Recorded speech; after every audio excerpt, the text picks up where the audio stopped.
but we wanted to start with a moment to reflect on where we have come from at EPI and also why we feel ready to face the challenges ahead.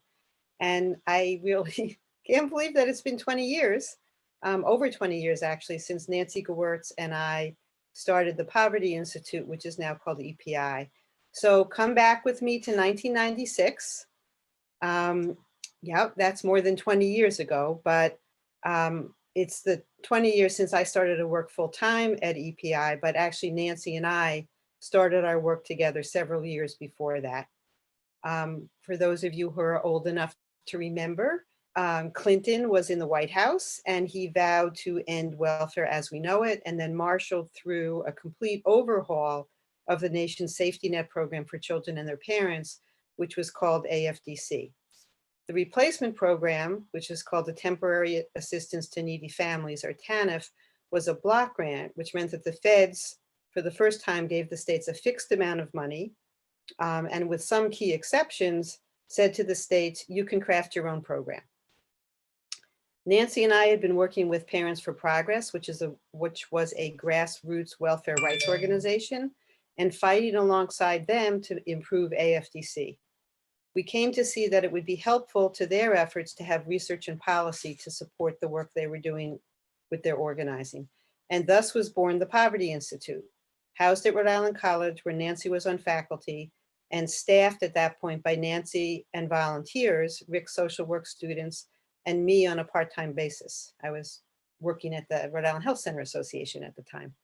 Our first effort was working with a coalition of community groups and Parents for Progress to write the state law creating our TANF program, which was named the Family Independence Program, or FIP, and is now known as Rhode Island Works. FIP was hailed as one of the most progressive programs in the country, protecting children and giving parents pathways to well-paying jobs. And that's one arena in which EPI does a lot of work. As you'll hear from others, we're up at the State House, helping to pass good laws that promote economic justice and trying to fight bad laws, working in partnership with community organizations and agencies to do that. And a number of our partners are on this call today. But the State House is really only the first step in implementing policies that impact people's lives. The next step is the state agency that administers the program. And that's where we comment on regulations, and for FIP, where we chaired an implementation task force that met weekly for the first year, and which we have continued to chair for over time, with meetings becoming less and less frequent. EPI does a lot of work at the state agency level. Besides Rhode Island Works, on healthcare issues, taxation issues, childcare, and other areas. So now we were in 1996, we're fast forwarding to 2008. Now it's the recession and the state needs money. And then Governor Carcieri, with support from House leadership, proposes to repeal the Family Independence Program and replace it with Rhode Island Works. Imposing severe time limits on benefits, requiring very low skilled parents to look for jobs, even though it was in the teeth of the recession. So EPI then led a coalition of community groups. I know Kids Count was at the table, as well as a number of others here, to look for, to push back on the proposal. And we worked with friendly legislators in the House and the Senate leadership to try to modify what the proposal was. Unfortunately, we had some small successes in changing the law, but we really lost a lot, and really parents and children lost a lot. Anybody who wants to have a long discussion about the why of Rhode Island Works and welfare is happy. I'd be happy to do that at some future event, because as people know, I love to talk about Rhode Island Works and welfare. We were then dealing with a pretty bad law, which we then every year would go back to the State House to try to chip away at the bad provisions. And then we also worked really hard at the administrative and program levels to protect children and give parents opportunities. We did a lot of outreach to parents and to community agencies to help families keep benefits and services. So we know that at EPI that we really need to keep on pushing. We need to celebrate wins. We need to absorb losses. We need to continually think about how can we do this better or differently? How can we include the impacted individuals? And really, we're passionate about the work that we do. And it's that passion that keeps me going, and I think that keeps all of us going. So the newest part of our journey for Rhode Island Works is now a campaign to lift families out of deep poverty by raising the benefit and bring to the State House, when we're able to go there again, the people and their allies who rely on this program. So I share our work on the welfare program as an example of the tools and strategies we use to improve economic security and promote equity for Rhode Islanders.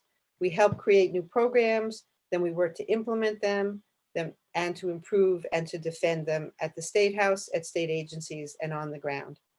And now, to really date myself, I'll close by paraphrasing the closing line of the 1960s program, The Naked City. There are 8 million advocacy stories at the EPI, and this has been one of them. Thank you. Thank you, Linda. And people are clapping for you in the chat, in their screens. So we appreciate it. As we often paraphrase Martin Luther King Jr., the arc of justice is long and winding, but we believe it bends towards a better future. And I'm so lucky to have been working with you and learning from you these last 15 years that I've been here at the Institute. Next, we are going to share a hot off the press, brief 2-minute video, courtesy of our Communications and Development Director, Juan Espinoza. Great work, Juan, which you will see describes some of the other parts of the work that we've been doing over the last 20 years. And you'll see how we've expanded from our beginnings as the policy arm from welfare reform to many more things. So bear with me. This is my turn to try to share something. So hold on. Let's see if I can do it. Okay, can everybody see that? Thumbs up. All right, here we go.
Great. So great work, Juan. We often laugh that our last video that shows people who used to work at EPI but are no longer there now is still on our website. No, so this video has no people in it. You'll see. So we can keep it forever. But no, great job, Juan. And I'm excited to have a new way to show our work all in one piece. So as you can see from our video, we can't do this work alone. We are very fortunate to have collaborators in government, both the General Assembly and administrative agencies that we work with to move the needle on policies for Rhode Islanders. So I've asked each of our contributors who are speaking with us today, Representative Liana Kassar, Jordan Seabury, and Ashley Sanchez, to share with us why they choose to fight for justice, how they collaborate with us, and what makes them hopeful in this moment. So first up is Representative Liana Kassar, who is represented District 66, which is Barrington and some of East Providence, since 2018. We actually first got to know Rep. Kassar for her work on the Women's Fund Board. I think she was on the board for about 10 years. And way back when, we wrote a status of women with them, and we met her then. And we have enjoyed our evolving relationship with her over the years. She's certainly a steadfast champion for issues impacting women, children, and Rhode Islanders with lower incomes. So Rep. Kassar, I'll turn it over to you to share your thoughts about the work at this moment in time. Great. Thank you so much, Rachel. And congratulations to EPI for 20 years. It's sort of amazing. I know from experience that 20 years goes wicked fast. I have a 20-year-old son and who was born just after I moved to Rhode Island. And at the time I was working in public health.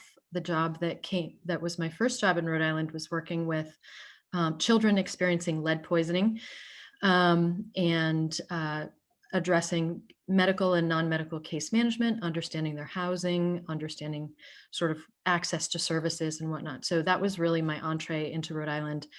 And like the rest of my work life, which has been around public health and healthcare, it's very tied to policy decisions. And so I ended up after, just shy of 2 decades in the public health field running for office when there was an open seat in my district, never thinking I would do this because I care about policy. But, at some point you follow your way up the food chain and realize this is where a lot of policy decisions are impacted. And so I ended up spending a lot of time in 2018 talking to people about the Affordable Care Act, access to healthcare, prescription drugs prices, and all of that. But ultimately, the through line for me throughout my work has been women's health and the impact of women's health on their ability to survive and thrive. And if you start spending time in that area, you start to see that their economic choices greatly drive their outcomes. So for me, it's a logical piece that we need to start impacting policy effectively so that we have better health outcomes and better success for women. And I think the report, the Status of Women report, way back when with the Women's Fund was really very eye-opening for me and really connected the dots. So as I have gotten into being at the State House, one of the things that happens, especially in your orientation when you first get there, is they say, our most important work product is the budget. And there's a budget document that I'm not kidding is about this thick. Everyone who's seen it knows. It's usually got a bright cover. And the ability to digest that is really limited. First, if you're not used to reading state budgets or municipal budgets, it is quite a lot. And once you get through it, you need analysis help. And unfortunately, the way the State House is set up, we don't have policy analysts on staff that work directly with us. The House Budget Office is fabulous. They will answer any question and they do a tremendous amount of work, but there are 75 of us in the building and there are different perspectives that we need. So when I realized that EPI was able to sort of be that offsite policy analysis crew, at first I felt like I was leaning a little too hard on them and checking out their website and reading everything they gave me and attending every meeting. But it really was just this fabulous resource that I think without it, our chamber would be limited. Some of us in the chamber would be limited in what we have available. So I always look forward to kind of the updates and the synthesis. I think very often when we get deep into the weeds of budget documents, we have to figure out how to then step out and communicate to our colleagues and to each other and even to the general public of what this means. Getting my head around why the Rhode Island Works decisions in 2018 really needed to be considered and where we needed to go with that, and what it meant for literally the day-to-day life of individual families, women and children. It's stunning. We, as in my opinion, at the State House, we have not done enough to make sure that people don't fall through the cracks. And others would argue that we've done things to sort of lead them to the cracks and shove them in. But we need the transparency so that we at least understand the impact. And I think that EPI has been just such a fabulous resource for so many of us. And we can make a strong argument about taxation. We can make a strong argument about policy changes based on the information. So I'm grateful for this particular think tank. A week before the 2020 election, there are a lot of people who are like scrounging around for a little hope, a little something. And I'm actually quite hopeful, first of all, that change will happen. And that this past 4 years has been a significant wake-up call for a lot of people to start looking around them and looking at where resources are and are not in their communities. And I think they need information behind it. And I think the information that I get from EPI is really helpful for that. So here's to an election season that goes the way we need it to go, so that families will stop having so much economic difficulty, and so that we can effectively recover from this public health crisis. Thank you so much to all of you at EPI, your fabulous team, even so far as helping me get into this Zoom very easily. So I appreciate it. Thanks for all you do. Well, and thank you so much, Rep. Kazar. We really appreciate your leadership and your continual thoughtfulness as you do this work. It's so wonderful to have a policy person up at the State House. And I just want to acknowledge that some of your partners in crime are here as well. Yes, see, I'm such a terrible politician that I never do that. I'm so sorry, everyone who's elected. I'm sorry about that. That's okay. I see Rep. Cortfriend is here, Rep. Ruggiero, and then Senator Valverde is also here. So thank you all for joining us today. Next, I want to hand the virtual microphone over to Jordan Seabury. Jordan is currently the co-director of the U.S. Department of Arts and Culture. And at the moment, he is working on the Board of Canvassers for Providence. So he's extremely busy. So we are so appreciative of him taking the time. He was previously the Director of Public Policy and Advocacy at the Nonviolence Institute here in Providence. And in his free time, he's an extremely talented artist. So I encourage you to Google jordanseabury.com and see his amazing work. Jordan is a man of many hats. He's a trusted voice in the community, and we are proud to have worked with him on a number of coalitions. So thank you for being here, Jordan. Thanks, Rachel. What a warm introduction on a cold, cold day. I appreciate that. My name's Jordan. I'm lucky to serve as co-director of the U.S. Department of Arts and Culture, but as Rachel mentioned, the majority of my career has actually been localized grassroots organizing work. I've been lucky to work as a painter, as an organizer, as a legislative advocate, as an educator. And most importantly, in that career, I've been able to work alongside and within the communities that are closest to my heart. I've tried to plant my roots really deep in the communities here in Rhode Island, both as an artist, as an organizer with Direct Action for Rights and Equality, and most recently as Director of Public Policy at the Nonviolence Institute, where I have been lucky to partner with EPI on a number of projects. The work I've taken on and the work that EPI champions is, for me, deeply personal. I chart that back to my grandfather, who fled lynchings in his small town in Mississippi, fled up to Chicago only to meet redlining, housing discrimination, the quieter forms of violence and discrimination that pervaded the North and pervade communities all across the country.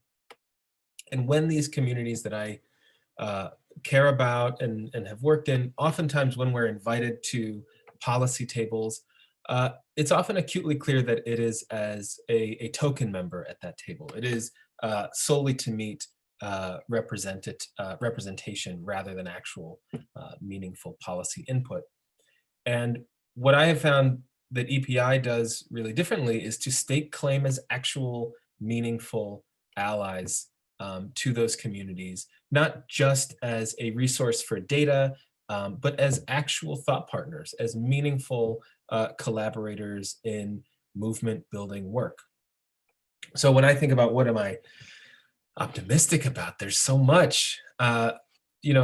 Representative Kassar mentioned that a lot of folks have woken up to a lot of these bigger issues over the past 4 years. And I think that's absolutely true. I've seen tons of mobilization and galvanization across communities. But what I think EPI can offer is that long-range lens, understanding that for a lot of folks, these last 4 years have felt novel and new and terrifying. And for countless communities across the country, it is perhaps a new discourse, but very similar conditions that have existed under Republican, Democrat, all across the spectrum.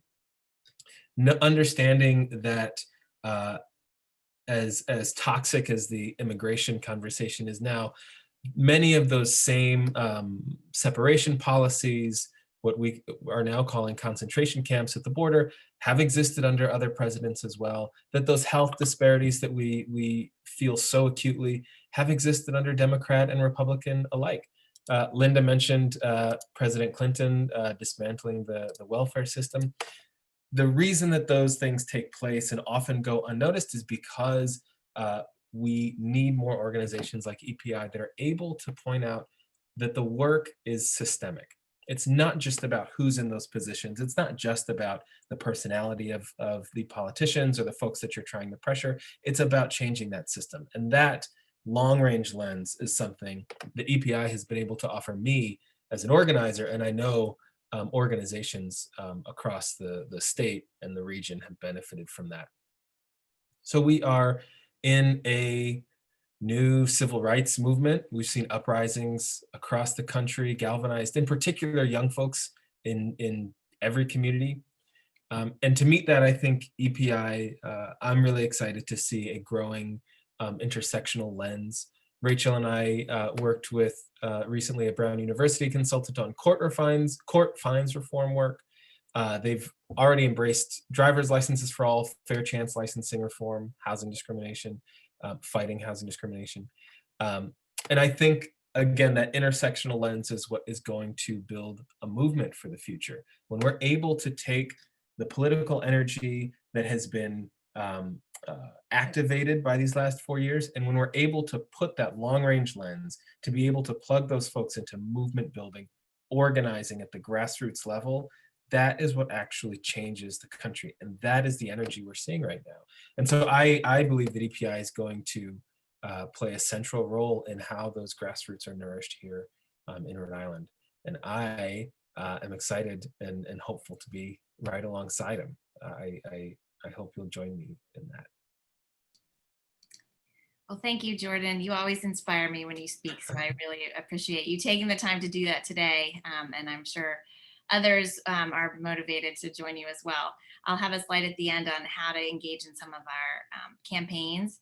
And we're a small staff of 6 full-time folks, and we certainly couldn't do the work that we've accomplished without relationships with organizations like yours and Kids Count, who are in other groups who are on Foster Forward, who are on the call today. So thank you so much. And now, last but not least, I'm thrilled to have one of our newer Rockstar board members. I'd like to brag for a minute. Anybody who has a board knows that when you have 12 current or former boards on a call, that you have a very supportive board. So I really have had such a supportive board the whole time I've been the director. And one of our newer members, Ashley Sanchez, is here with us today to close out the program. Ashley's currently a senior business support manager at Bank of America and is also an active member of the Women's United at the United Way of Rhode Island. She joined our board about a year ago and hit the ground running, and we really appreciate her taking the time to talk to us today. Ashley? Thank you. I'm glad to be here, and I'm glad to be closing off this amazing celebration and shared experience. I think I've only been part of EPI a little bit over a year, but the value that I've taken or experienced during that time, it's unmeasurable. And I hope that I'm contributing as much to our board as well. I really enjoy it. So, I'm a little different than those folks that spoke prior to me. I am actually in the finance world. So as my day job, I work for Bank of America, like Rachel stated, and I also run their local Hispanic Latino employee network for the state of Rhode Island that supports volunteerism and supports our support within our community, as well as employee professional development. So I'm really big when it comes to philanthropy, and I've never prior to EPI got really involved when it came to policy and advocacy. To be honest, it was something that intimidated me a little bit. I am more hands-on. I'm okay in contributing in that way. But after I started serving in a higher capacity in other nonprofit organizations and getting more in the community, echoing what was just said, it's important for us to figure out what policies are in place systematically that are ultimately driving the disparities within our communities. So when I met Rachel, she introduced me to EPI and some of the work that they were doing. So we would email here and there. She would share resources. I would get information on some of the reports, and it really triggered something for me. I'm like, I want to do more. I want to learn how I can, what role works for me ultimately, because I feel like you can take a different position or a different approach on how to contribute to these campaigns that we have going on to move change forward in the state of Rhode Island. So that's really what encouraged me to join EPI, and it's been amazing. Our board members, I've learned so much from them. And one of the great things that I think, not only the work that they're doing at EPI, but I would say from individually as a board member, I love that the team always keeps us prepared. We're also like an engine of communication for EPI as well. So they share resources, things that are going on to make sure that we as board members could push the message across as well to our networks and share resources.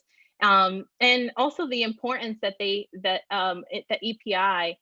it matters kind of also our perspective as we're doing the work as a board. We want to make sure that we're doing the right thing for everyone within Rhode Island. So there's a lot of activities and exercises that we do as a board to make sure that those decisions that we're making are no biases, and it's truly for the benefit of everyone in the state. So I appreciate all the work that EPI is doing, and I can continue to be involved in it. Yeah, so I hope that today you all have gotten inspired and have heard all the great things that we've done and that we will continue to do. I'm sure for many more years. We will continue to push this work forward. I'm a data-driven person, and it's part of my role. I'm an analytics person. So one of the things that I like is when things are reported, there's things that I can absorb, right? Understand and see how I can influence them. So I encourage everyone to find a way to support the work that EPI is doing, either through your financial donations or also just pushing the message across Rhode Islanders and how they can get involved. Thank you so much. Thank you, Ashley. And I'm going to just share, I hope, let's see, our how to get involved page on our website. We have a link to donate. We hope you will consider supporting our work financially. And we also hope that you'll get involved. We run at least 5 campaigns and help lead, support a number of other campaigns during the legislative session. And if you sign up to get our e-news or follow us on social media, you can learn about how to engage in those campaigns, whether it's letter writing, calling, showing up to the State House, attending events like these where they're more policy focused. We hope you will consider doing so.